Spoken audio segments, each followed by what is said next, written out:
Everyone, welcome back to this installment of the P2 podcast. You have myself and Bryce back to tackle another Q&A.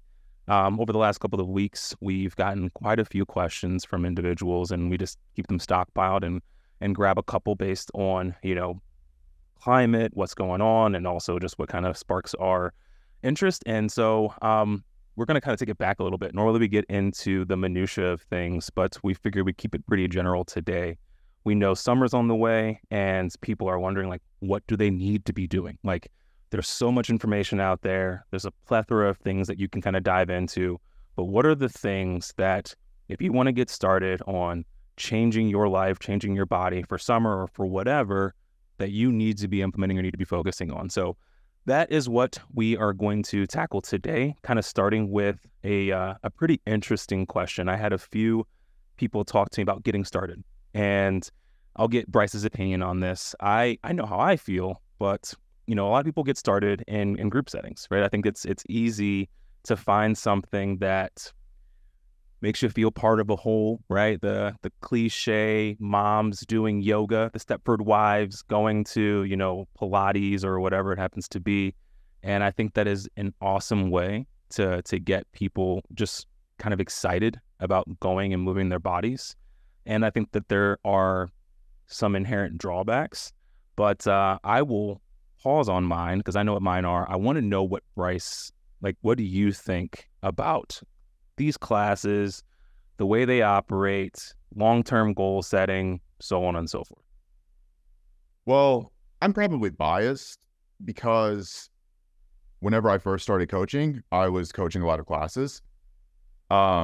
So for anybody who doesn't know, I interned for a year at a private strength and conditioning gym in Columbus, Ohio, whenever I was 19 years old.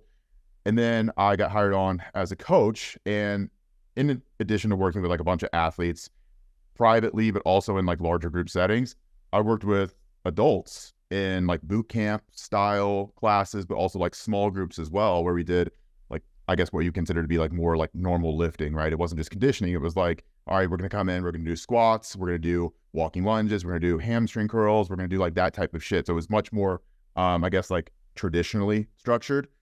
But because I had that background, I really have seen the benefits of group training, especially for people who are not naturally inclined to be self-driven or intrinsically motivated to just handle their shit, put their headphones in, go to the gym on their own and, have their workout on their phone, follow it, push hard. I think we're jaded sometimes because that's how we are. Yeah. And we can't really imagine a mindset that is different than that.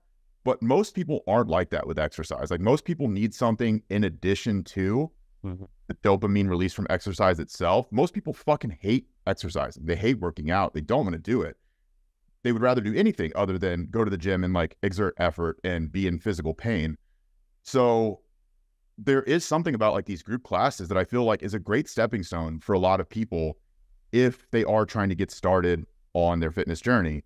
But I think where we're probably going to go with this is it's important to understand what those groups are for and what the goal of being in this group setting is for you, but also the group itself, right? Because you can do all of these different classes, even what I was just talking about. I'd run boot camps, which were much more conditioning oriented, where it's very fast paced, don't really stop, do circuits for 20 minutes, you take a 5-minute break, you do another circuit for 20 minutes, very much just go, but not a lot of traditional lifting. Right. I've also done small groups, which were 4 or 5 people at a time. And it's all right, we're doing heavy sets of 3 on barbell squats, and one person's going to be spotting while the other person's doing their set, and then we're going to switch, right? So I've been to both ends of that, but I really do think that having the community aspect of a group is invaluable for someone who finds it difficult to be intrinsically motivated to go to the gym and exercise on their own. If you can find a good group of people, whether that is going to a private gym or a commercial gym that's doing a Zumba class or something like that, and you really want to lose some weight, if you want to find some kind of enjoyment in exercise itself, I think that's a great way to get introduced, right? To become more comfortable with going to the gym and making that a habit, which as you and I have talked about a million times, and I'm sure we both talked to our clients about a million times, like the hardest thing is going to the gym. Like if you get to the gym physically, that is like 90% of the difficulty, right? Actually training once you're there, training hard, is like an afterthought. Like for me, if I can convince myself to go to the gym, I can convince myself to train hard. Right. So if you can build that habit, even if it is something that is maybe like tangentially related to your actual goals, but if you can go and like be excited about going to a Zumba class and that gets you in the habit of going to the gym 3 times a week, then that's great. Like that's fucking great. But if you're going to a Zumba class with the intention of like building Kim K glutes, probably going to be a little bit left out, let down. But again, I think that's where it goes back to understanding what you're using these classes for, but also the classes market themselves in a way that makes it a little bit difficult to decipher and filter the bullshit from what is actually legitimate, which is probably where you're going to go with this. Yeah. Yeah. I think so the question I was going to have for you would have been, how do you bridge that? Like, because you said stepping stone, which means that there's obviously an inherent next step. But for some people, there might never be, right? They might always be dependent on that group setting. And so I think that's where education comes into play. Like, hey, like this is what we're accomplishing. If you would like to do more as you continue to advance, this is great to have as like that thing that you know for sure every single week you're here twice a week. And also on your own, maybe mix in some more traditional style, this or that, or maybe another style of training just in general, just kind of cross train. So maybe you go do another form of cardio, but maybe that is a bit more strength oriented, right? Like maybe you're doing like boxing or some shit like that, right? So those things I think are what are lacking, because I think you see a lot of people who are running these classes who have excellent bodies, bought or worked for, but like excellent bodies, right? Like they have these crazy proportions, and women are like, dude, I want that, right? Especially women who you find a lot of like moms in these classes and stuff like that. They're trying to come back. And I think that it's the lack of education around it that I think I probably want to say, hey, let's just open this up a bit, right? Like make sure that these people coming here know that. Did you? Well, I'll give you a good example. Like, have you ever used a Peloton, or have you ever seen any of like the classes and instructors? So if you didn't know any better, you would see like this Peloton instructor and assume that all they do for exercise is Peloton, because it's obviously not talked about, right? So you just see them showing up, they're leading the classes, and they look jacked, they look amazing, right? They're strength training. Like every single one of them is also doing traditional resistance training on the side, in addition to their Peloton classes that they're leading. So if you're just doing Peloton 3 times a week, you're not going to look like the people who are leading those classes, right? Because they do other training in conjunction with the cardio that they're doing, right?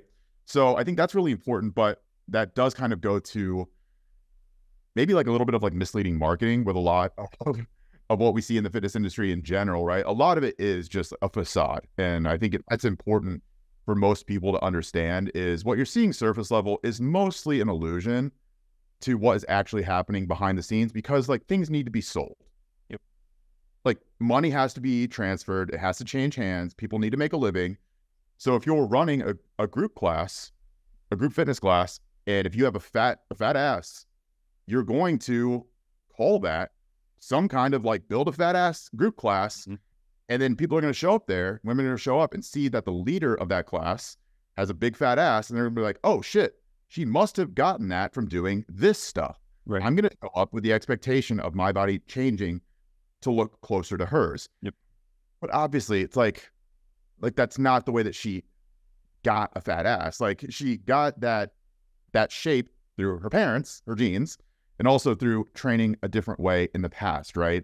She might still be training that way and then just doing this class on the side once or twice a week and not even using that as like her primary source of exercise, right? It's a conjunction type of thing. It's hybrid. So I think that that's really important to understand. But like bridging the gap, I think is important, right? Like maybe we can bring this all the way back to like if someone is just starting out, like how do you go from building motivation to go to the gym, mm-hmm. and like that being your bottleneck, to being self-sufficient and autonomous in the gym, capable of going 4 to 5 times a week on your own and training by yourself and doing, I guess, what we would consider to be like traditional resistance strength training. Like that's a pretty large gap for most people. It seems pretty insurmountable. And again, I think we're jaded because we never have had those like intrinsic motivation issues. Right. So I don't know. Do you have any thoughts on that? Yeah, I was going to ask for you essentially, but I'll give my thought process on that. Did you have a lot of people that eventually outgrew the boot camp and maybe wanted to work with you, maybe not one-on-one, but in small group? Like, hey, you know what? I actually want to transition more into a bit more personal care, individuality, so on and so forth. Yeah. So that's actually kind of where I was going to go. I was curious to see like what you had to say, but in my own experience, yeah. So like what I used to do and what I used to lean like pretty heavily into was these larger group classes, which were, it was very good at just sucking in people who didn't have a lot of experience, right? They were interested in getting in shape. The lowest hanging fruit was some kind of boot camp class because it was very cheap. It was, 30 minutes or maybe I can't even remember. I think it's 45 minutes. Mm-hmm. Trying to fucking remember now. It's been a while, but yeah, like the barrier to entry was low for these like larger group classes, and you could kind of just blend in because there's probably like 15 to 20 people in them, and no one is going to be on your ass. Like no one's going to be like looking at you, be like, oh, like that person fucking sucks. Like it's clearly her first day, right? Like no one was going to be doing that shit. Right. But what I would always do was I would consciously think about, okay, how do I take people from these larger classes, build them up in those larger classes, like really hammer their technique, get them in good enough physical shape, like conditioning wise, like build up that endurance to the point where like they're capable of doing like more traditional strength training, because that's an important point. Most people don't have a base of work capacity to even be able to get through traditional strength training to any sufficient degree, right? So you do need some level of fitness to be able to do that. But what I would do is I would like work with people in these classes. And if you're a coach, like if you've ever done this type of stuff, you realize that you end up having like regulars that come to your classes, the ones that you're putting on. You typically do in the same times every week. So people just start showing up because they like you. They like the way that you put stuff on, that you train, that you motivate. And like you have people that you get along with, and it's pretty natural. And what I would do is I would like really coach people through these boot camp or these larger group classes. And at a certain point, I would have that conversation and like, hey, like, have you thought about doing this small group training group, right? Like what we're going to be doing here is going to be much more like strength oriented, but that'll be great for you to graduate into. And you can keep this like large group stuff maybe once or twice a week, just supplemental, right? You can still do both, but like, let's try and graduate you. And then for some people, they'll take that bait, they'll go up into that small group, and then they'll enjoy that, and they'll build a really, really great foundation of resistance training, muscle mass, strength. And then at a certain point, I'll have that conversation and be like, have you thought about doing like more traditional personal training, right? Where we could do something like 2 to 3 times a week where it's just you and me, and I can give you something much more individual and custom to what you need in the moment, right? Because again, small group is great, but it's still confined by the amount of people that you have in there. So it's templated, and that's what it has to be, because another coach has to be capable of coming in and running that group if I'm not there, right? So it has to be very, very templated. But that's what I would usually do. And that was like very much a cadence and a playbook that I would run. And it was great. It was great for getting people through those different stages of like complete novice, like scared of the gym, to comfortable around weights, comfortable to push themselves, being able to tolerate a little bit of like physical pain. And then finally getting to the point where like, all right, now you have a solid base of muscle mass, solid base of strength. You're very comfortable and proficient on a solid amount of movements. Yep. You know how to strain, you know how to push yourself. You can do it autonomously, even if I'm not looking at you and yelling at you, right? Yeah. Now it's time to graduate into the point where like you're doing some of the stuff on your own. You're self-sufficient. So it might take like 6 months for some people. It might take like 3 years for other people. Mm-hmm. But I think that is a good track for a lot of people who want to come in and do something like group training. And that's like, I think, a good goal for a lot of people, because yeah, group training is great, but I don't think you should aspire to never move beyond a large group setting. Yeah. And I think you hit the nail on the head. I think the integrity that builds as confidence builds, where you're like, all right, like I feel more sure of myself. So now instead of like kind of copping out or half repping or standing and taking a breath while the coach or whoever's leading the class isn't looking, I'm really focused on like my personal betterment, right? It's no longer the class thing, right? I'm not just trying to make it through the class. I'm trying to get better today. I would probably like equate group training to like challenges, like online challenges. Like that's probably a pretty close parallel to how that works, like something that motivates someone to get started. And then how do you, like to your question earlier, how do you get them to convert that energy into something that continues to keep them going, right? They don't need another challenge. They can start to, embark on something a bit more personal. And I think tying it back to, you started this class because you have personal goals. And this class can only get so personal, right? Even if it's a class for all women between the ages of 41 and 43 who are postpartum, it still can only be so personal. So that being said, continuing to encourage that as a coach, right? Like if we're going to run challenges and stuff, right? So if we're running a challenge, the engagement isn't just the engagement to get them through the challenge. It's the engagement to get them to take ownership. Like, hey, like, what are you liking about this, right? Have you decided that you like certain parts of this and you want to keep going with this? Like, how do you take this and then convert this to like, you came into this because you wanted to lose weight, sure. But maybe you wanted to grow certain areas, get stronger in certain areas, feel more confident in certain areas. So how do we really focus on your personal goals? Because this person next to you might just be here to lose weight. So maybe a cardio class 3 days a week for her is perfect, And so I think that's the important piece that I think a lot of people who run these group coaching programs or even challenges online miss. They miss an opportunity to really instill like that ownership in the client to say, hey, like, remember your goals and why you came here. This is a strength training class because we use dumbbells, but we use dumbbells at a high pace, which means you cannot get adequate rest to use heavy enough load to really challenge the muscle group we're trying to go for. We're doing a lot of combination movements. So if you can do a split squat with these and an overhead press, well, we know you're not getting all you can from your lower body if you can do an overhead press with the same weight. So those are all things that as a coach, you should be teaching people. This isn't bad, just know what it's for, right? You'll understand the good thing about combination movements, like just staying in that realm with those classes, is that requires a decent amount of like proprioceptive ability, athleticism to be able to transition from two unrelated movements into each other. That's good. Like if you can go from a split squat, keep stance, keep brace, keep your core, and go right into a single leg overhead press, that's dope. That means that when we actually start training your lower body, you're going to have a really sound base of just being able to keep yourself in a line with what we're trying to do when we're targeting our quads, our hamstrings, our glutes, so on and so forth. So there's definitely good things. And I think that, like you said, it just kind of gets lost in the marketing. People never come back and say, hey, like just covering our bases. And then to me, they kind of stifle their next business, which is like, you're probably running a group coaching program because it's fun, it's lucrative, but everyone's paying you pennies on the dollar for your time there. You could get more invested clients if you just took that next step in educating and saying, hey, I know what you're here for. This is a great stepping stone. Let's take this and add on a little bit.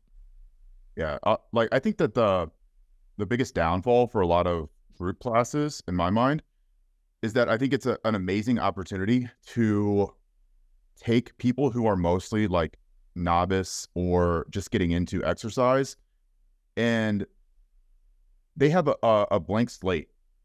So you have an opportunity to really do them a huge service and teach them proper technique at the very beginning.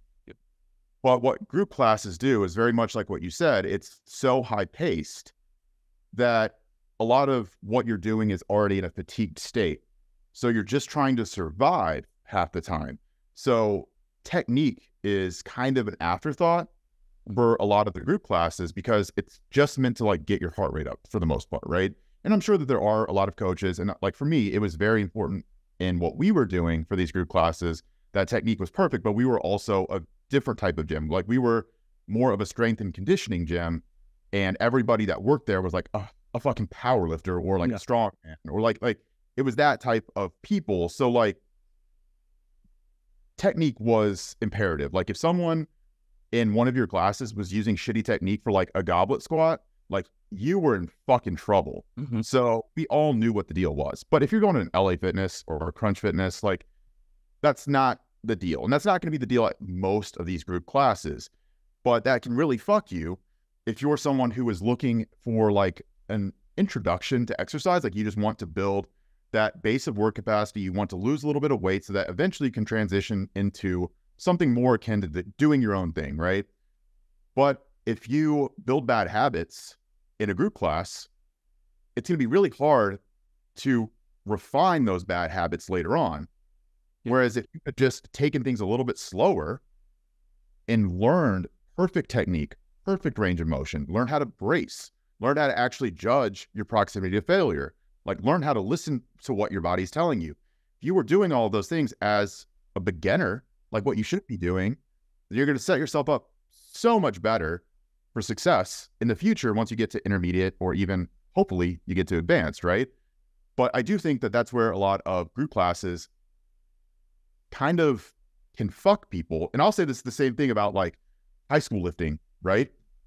And like we've both been there. If you're someone who has gone through like any kind of high school athletics or even collegiate athletics, but I will say collegiate is much better because the stakes are a lot higher and you typically have like people who are in there who actually know what the fuck they're doing. They're not just like, you know, US history teachers. So you have to understand that if you're going through high school athletics, there's a fat chance that you're going to be kind of left to your own facilities or faculties, excuse me, Jesus. And you're going to kind of be doing your own thing and you're going to be responsible for yourself. So you kind of just have to learn how to do a lot of this shit on your own because there's what, fucking 50 players that are in the weight room at the same time. Even a good coach, even a good strength and conditioning coach isn't able to keep an eye on everyone. That's fucking hard. That's very, very hard. So what happens is you see a lot of these high school athletes, especially the not hyper athletic ones, because people who are really athletic have such a high degree of proprioception. Like you're going to be able to learn what your body's doing in space pretty much no matter what, just because you are athletic. But for most high school kids, they're not athletic. They don't know what their body is supposed to be doing as it moves through space. They can't really feel the positions that their body is in.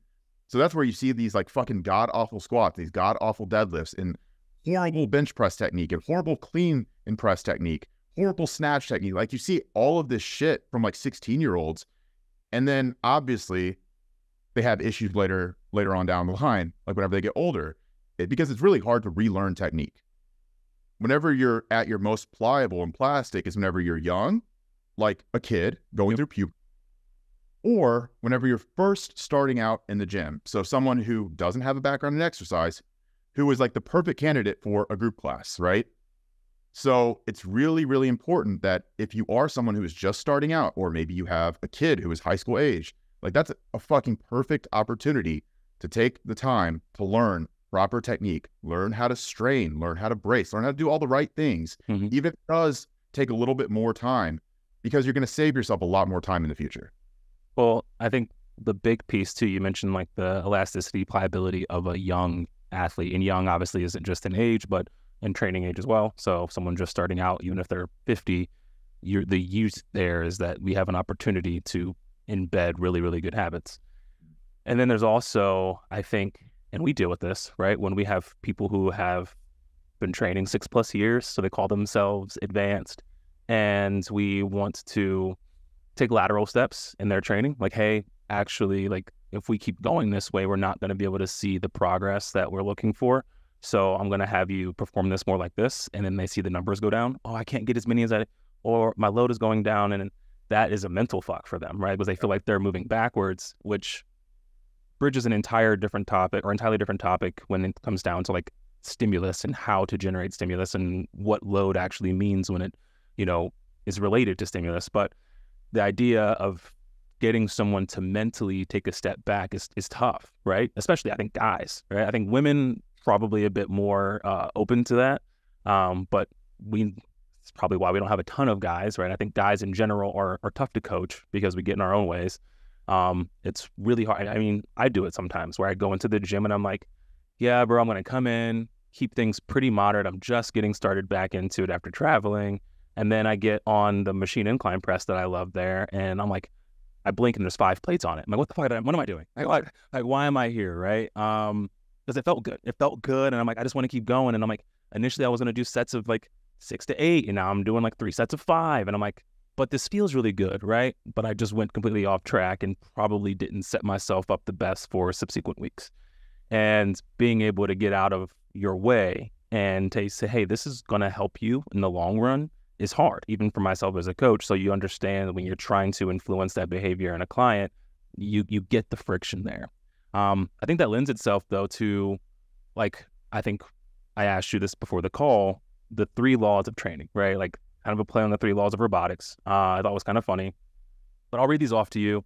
I'll see what aligns. We'll expand, and then we'll get ready to wrap up. But first is, like, goal-oriented training, right? So all your I said it really fast. Goal-oriented training. So planning and approach should be developed with goals and individuality in mind. That's super important. We know that, and I think that that's kind of what we've been working around with, like the group training and the lacking in individuality and the need for that, right? At a certain point, like, you need to start thinking about yourself uniquely as an individual, what you're looking for, and also how your body's responding to certain things and what it needs. Right. 2, technique mastery. Range of motion and tempo should be on point and in alignment with the first law. So again, making sure that you are executionally sound. It's a big, big piece, right? You save yourself a lot of time from having to correct things in the future, hopefully reducing risk of injury and so on and so forth. So obviously very, very important. Volume and intensity should progress. So, like, your lift should get heavier, volume should continue to accumulate, as long as it doesn't, like, contradict what's going on in the first and second law. So it's like, yes, things should get harder, and shooting for heavier loads, shooting for harder work, more exertion, getting closer to failure, all good things, as long as you don't say, fuck tempo. Also, what am I actually trying to accomplish here, right? Am I trying to get strong? Am I trying to grow? Am I working in the right rep ranges and the right volume ranges, right intensity ranges? Making sure those 3 kind of all swirl around and work in harmony, I think are probably the most important pieces to take away. Yeah. So it's interesting that you framed it like that, where, like, I just capped a series that I was, like, throwing up on IG. Well, I guess I'd already wrote an article about it, but, like, I was just, like, summarizing it in a quick, like, slide series. But I was going over, like, training principles, and I was talking about, like, specificity, overload, fatigue management, individualization, variation, like those types of things. But, you know, that's kind of roundabout exactly what you're talking about, right? So, like, the first one that you mentioned was, like, goal setting, making sure that everything is aligned. You threw in individuality in there, which I think individuality caters very well to specificity in general, right? Like, the specificity of your goals is going to be colored by your individual needs and wants and desires. So, like, that kind of plays into it as well. But then the second one, you mentioned technique, like making sure that technique was locked in. And I think that kind of goes into something that's more close to, like, training variables. So, like you mentioned, tempo, but I would also, like, throw in things like, obviously, intensity, volume, like rest periods, like relative load, and like that type of stuff, right? So technique is a harder one to manage because it is more fluid. And technique is not, like, a very black and white thing, whether it's good or bad. And good technique can be different for different people. It can look very different. Yeah. So I think that is a very interesting one. But at the same time, I think it's very, very, very important that everyone understand exactly what their technique is supposed to look and feel like before they worry about, like what you said, intensity, volume, rest periods, like all of that shit. Like, they just need to understand, like, how to actually train well before worrying about, like, the fun stuff. And I think that's what I talked about in that reel that I posted the other day with Megan. I was like, you have to learn how to train hard before you can focus on, like, the other shit. Like, none of the other stuff matters. Like, volume doesn't matter. Tempo doesn't matter.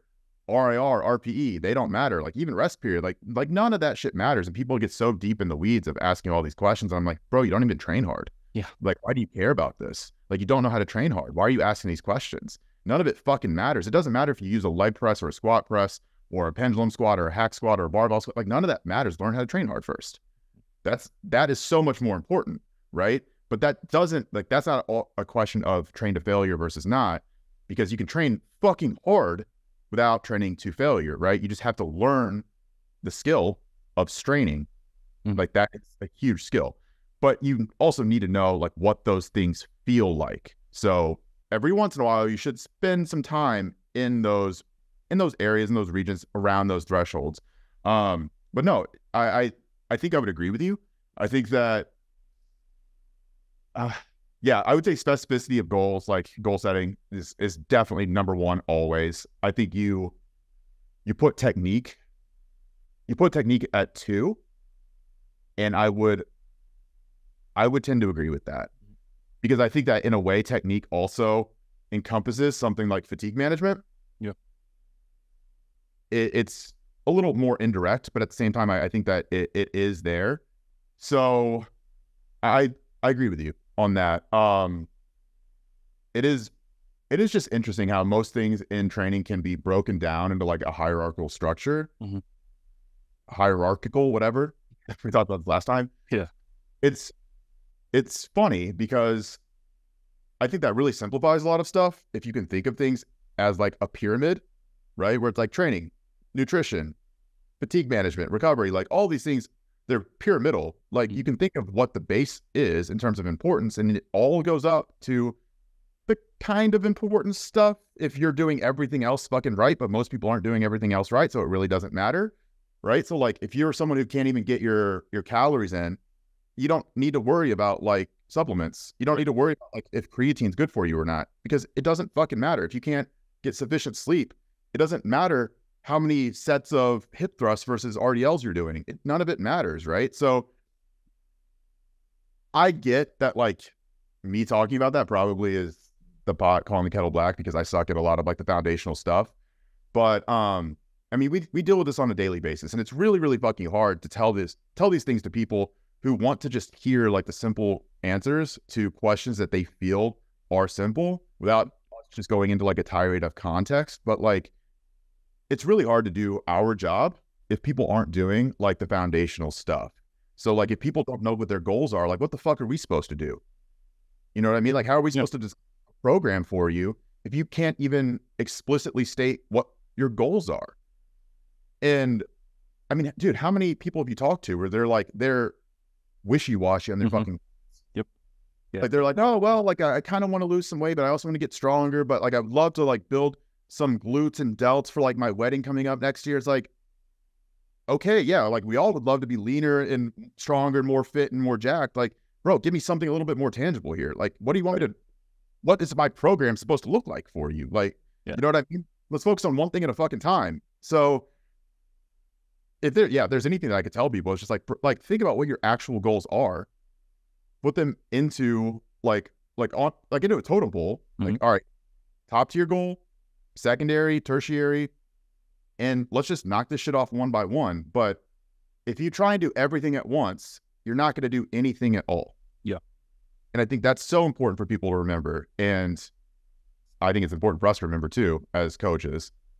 Yeah. And I think it's hard sometimes to tell someone, because you know their response is not going to be favorable when you're like, hey, I know you want to lose weight for summer. You got 10, 12 weeks before you go on vacation, because you also mentioned you wanted to possibly put on some muscle mass. I think that maybe since we're already eating an influx in calories, before we start trying to like take things away, maybe we focus on that first and then we cut down, right? Like, they want to do it all. And also they're too busy thinking about the next goal while trying to accomplish the first one.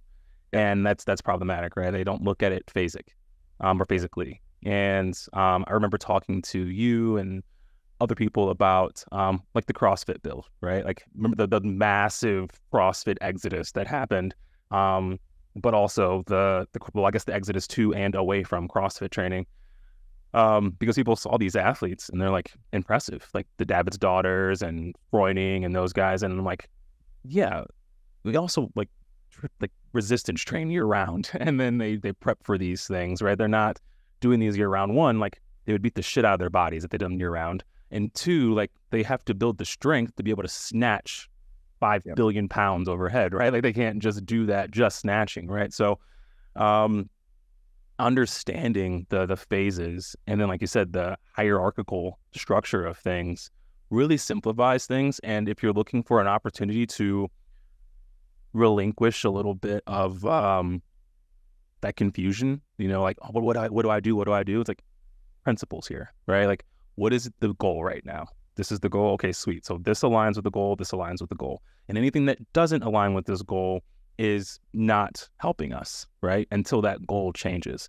And being able to say, like you said, readily define what your goals are is important. And it's a great starting point. And sometimes goals change, and I think it's perfectly fine. They should. It's just recognizing that. I started off wanting to lose weight, and now I really want to get strong. I started off wanting to get strong, and now I just want to grow. I started off doing this, and now I just want to be athletic. I want to be able to sprint and run. Like those things are all perfectly fine. You just have to know what that goal looks like and how your plan, especially if your plan doesn't 100% align with that goal, is going to affect it, right? Like it's okay if you want to do things that are less than optimal for goal attaining. Just know that, right? Like, hey, you're doing a class because this class is super dope. You bring it full circle. Super dope, a lot of fun. All your friends are in it. It keeps you motivated. It's scheduled and you have that accountability. And it's not the most optimal setting for trying to grow your glutes. And that's okay. And that's okay as long as you know that, because you'll get some stimulus. You'll work out. You'll lose weight. You'll probably recomp a little bit. If you had spent 3 months doing traditional resistance training, would you be closer to growing your glutes the way you wanted to? Probably. But also, would you have stuck to it if it wasn't as fun as the classes? Maybe not. So being able to hold those things in conjunction, I think, is really, really important. So, yeah. Yeah, no, just to like summarize and wrap this up, I do think it's important to always have like this overarching goal, right? Like what are you working towards in total? What do you want, right? And that's okay to change every once in a while, right? But if you're a bodybuilder, then your overall goal is some combination of like, you know, get bigger muscles, right? If you're about to get on stage, you also have to blend in the, okay, get really lean as well while retaining my really big muscles. If you're an athlete, your overall goal should be perform my best at my sport. If you're someone who just wants to get in better shape for the summer, like that's still like a macroscopic goal to say, I want to lose body fat, right? Like that is your macroscopic goal, even if that's only for a set time duration. It's like, okay, cool. By the end of July, I really want to, you know, lose this body fat. And then after that, you reassess. You're like, all right, what do I want to do now? Right. But your overall goal is lose body fat. But I think it's really important to also say that even within your total goals, your macroscopic goals, you can say, I want to have micro goals within here. And your micro goals can sometimes be very divergent from your macro goals while still being the most optimal thing for you in that moment to stay on track. And the way that I can best describe this is kind of like what you were talking about with CrossFitters. But if you're an Olympic athlete, you do not train like an Olympic athlete for 4 years running up to the Olympics.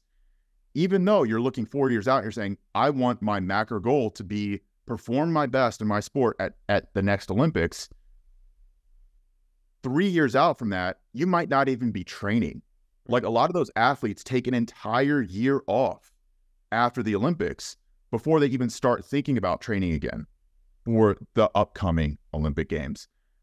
So that for them is in alignment with their macro goal of perform my best at the next Olympics. Even though if you look at that in a microscope, you're like, how the fuck would not training at all be in alignment with your goal of performing your best? That makes no sense. That like those two things don't compute. But if you zoom out and you say, oh, well, actually right now I'm trying to rest and heal up my body so that I can slowly phase myself back in and build my work capacity back up, and then slowly build my muscle mass back up, and slowly build my strength back up, slowly build my explosive and power back up, right? If you're looking at it like that, then, oh shit, yeah, obviously you would take some fucking time off every once in a while to allow your body to rest. But it's the same thing for what we're doing. Even like we coach a lot of bodybuilding athletes and physique athletes. And whenever we tell people that they need to take like a week off, they're like, oh no, I can't take a week off. And you're like, but why? Right. But why? Like, you could take a month off and it might actually benefit you in the long term. Are you measuring your goals in 2 months, or are you measuring your goals in 2 years? Mm-hmm. If it's 2 years, what the fuck is a week off of training going to do other than benefit you, other than heal your body, other than allow you to catch up on sleep, to recover, to clear your brain, to prevent burnout? Like, those are the things that people don't think about. I'm like, are you measuring your goals in 2 fucking weeks or 2 years? Like, answer that question to yourself, because that's probably the most important thing, going back to like your laws of training. If you don't know what your goals are and you don't know the time duration on your goals, then how the fuck are you supposed to do anything productive? That's the question. That's the question of the entire podcast. Are you measuring your goals in 2 weeks or in 2 years? And obviously, like, the answer is inherent, right? It's there. It's, well, of course, I'm looking long term, right? I want to keep whatever I'm getting. And when you put it that way, again, and just back to the laws, like, it simplifies things. And I think that that's ultimately like what I wanted to do with trying to bridge, group training and lack of individuality into the laws of training. And what I think, if you're out there and you're listening, if you're new to this, or even if you're not, honestly, I think that it's a good refresher just to know, okay, sweet, what am I trying to accomplish? How am I going to accomplish it? And then how am I going to keep working harder at accomplishing it? And like keeping those things, like how am I going to progress in accomplishing it, I guess I should say. I think that's a really easy, high level alignment that will always keep you on track. Like, if you look at that in its chronology, it's like, okay, sweet, like bang, bang, bang. And as long as you operate top down there, you should always be on track. And I think it also, again, to that point, makes those seemingly divergent moments where it's like, oh, well, I want to be the strongest in the room, but I'm not lifting today. Like, what? But it's like, well, I just lifted yesterday and I'm fucked up today. And if I go in today, I risk injury. I risk just actually overtraining and ruining what I'm, so there's a lot of different things there at play. And it's a very easy, simple, digestion there. Like, oh yeah, of course I'm not training today. Like, it makes sense because I'm trying to do this. Yeah. I mean, a great example of this is if you have a muscle strain, you can go in and you can try and train through it, and it might be okay. Like, you might be able to train through that strain and nothing bad happens, but you also might tear that muscle because it's compromised. And if you're measuring your goal in a month, it might make sense to be like, fuck it. Like, I just don't have the time to take off. I can't take off. I can't get behind. Like, this shit's coming up. My contest is coming up, whatever, right? Or if you're measuring it in longer term, or if you just don't have a finite end date to your goal, you're like, I just want to get stronger, build more muscle. What is the benefit of trying to push through a minor injury while risking a major injury? Like, you know what I mean? It's like, people don't think this shit through. Like, even myself, like, I've always found it difficult to really put this stuff into perspective. But if you just break it down like that, it becomes so clear to people that, like, they're just not being smart with the way that they're approaching their goals, but also like how they're actually attaining those goals and the positions that they're putting themselves in to potentially attain them. Right. Because really, minor setbacks are not setbacks at all. Like, they're really not, especially if you have long-term goals. Yeah. You can take a week off and go on vacation. You're going to be fine. You can deal with an injury. You're going to be okay. You can have a week where you kind of eat like shit around the holidays and you just don't track anything. You're going to be fine, right? But like, what I found is it's the people who really conflate short-term goals, like needing to be always looking good, always ready right now. Like, they can't take any sort of setback psychologically. Like, they cannot accept that. Those people who conflate the short and long-term goals, who end up fucking themselves in the long term because they can't get out of short-term thinking. And I don't know if you've experienced that, but I feel like a lot of the clients I've dealt with in the past that have struggled the most to make long-term progress are the ones who can't get out of their way in the short term. Yeah. I mean, the typical one, the easy one that everyone knows, like science supports, like to build muscle, you have to put on weight, right? Yeah. And high level, fat being a precursor to testosterone to some degree, building muscle, needing testosterone. But then it's like the minute we start putting on a little bit of weight, immediately wanting to pull back. Wait, hold on. Because your pants are a little tighter or whatever, I think a better way of even putting that is like, you have to eat in a surplus. Yeah. Like, you don't have to put on fat, but like, you have to eat more fucking food. And usually a side effect of eating more food is some degree of body fat, because like, we're not doing this shit at like a hyper precise level, but also even just like water retention too. Mm-hmm. Like the scale is going to go up. That's another important one. Like, if you're eating at a surplus, if you want to gain muscle mass, the scale is going to fucking go up. But yeah, we've dealt with this in the past where it's like we have a client who is trying to gain muscle mass and they can't psychologically deal with the scale going up. And we're like,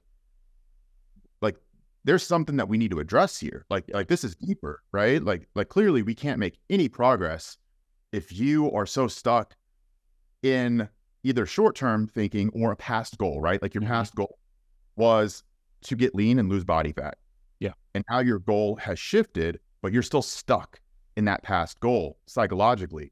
But I think, honestly, like, fluidity of goal setting is important, but I don't think a lot of people have that. Like, people get stuck in old goals and like old mindsets with those goals, and they have a really difficult time updating their goals and being able to shift the way that they're thinking and approaching stuff.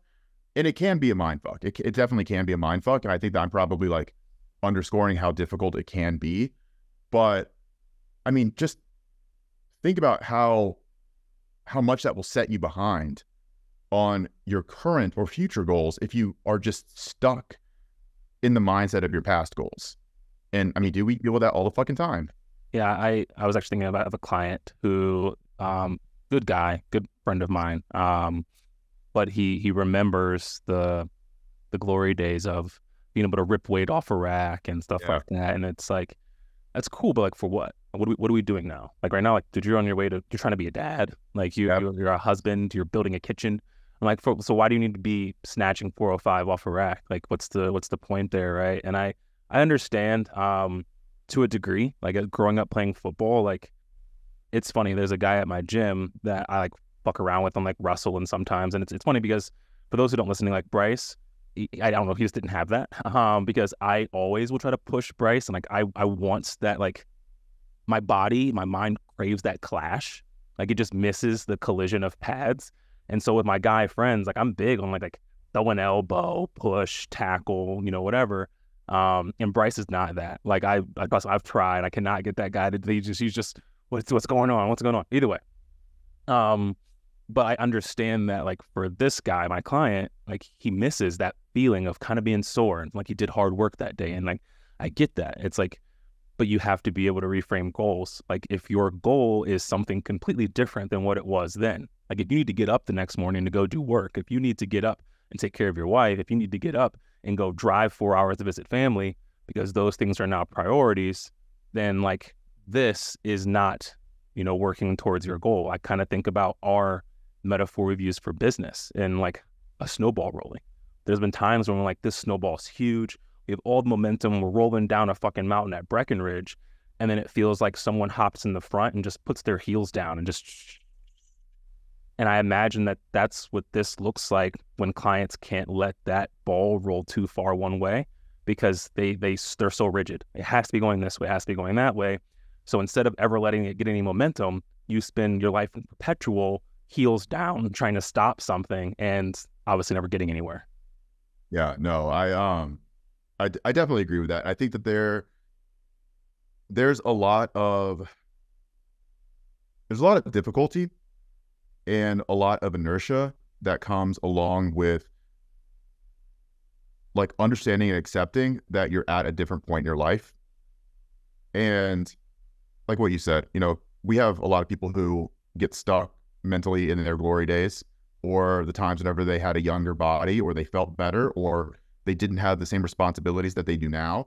But there are a lot of people, even a lot of people that we coach, who in some way or another, like their livelihood depends on their physical ability to get up out of bed every day and go to work and make money. If they can't do that, then they're in a lot of trouble, you know? So for us, like, we have to take that into account whenever we're working with our clients to be like, hey, bro, like, maybe don't just go in today and decide to max out deadlift, because if you, God forbid, like, herniate a disc, what the fuck are you going to do? Like, how are you going to work? How are you going to live a normal life? How are you going to play with your kid? Like, we don't want that. So, like, your priorities have to change, but also, like, psychologically, you have to update those goals and be fluid with your goals to be able to understand and wrap your mind around, like, changing circumstances. For myself, I know that I don't want to be in pain all the fucking time.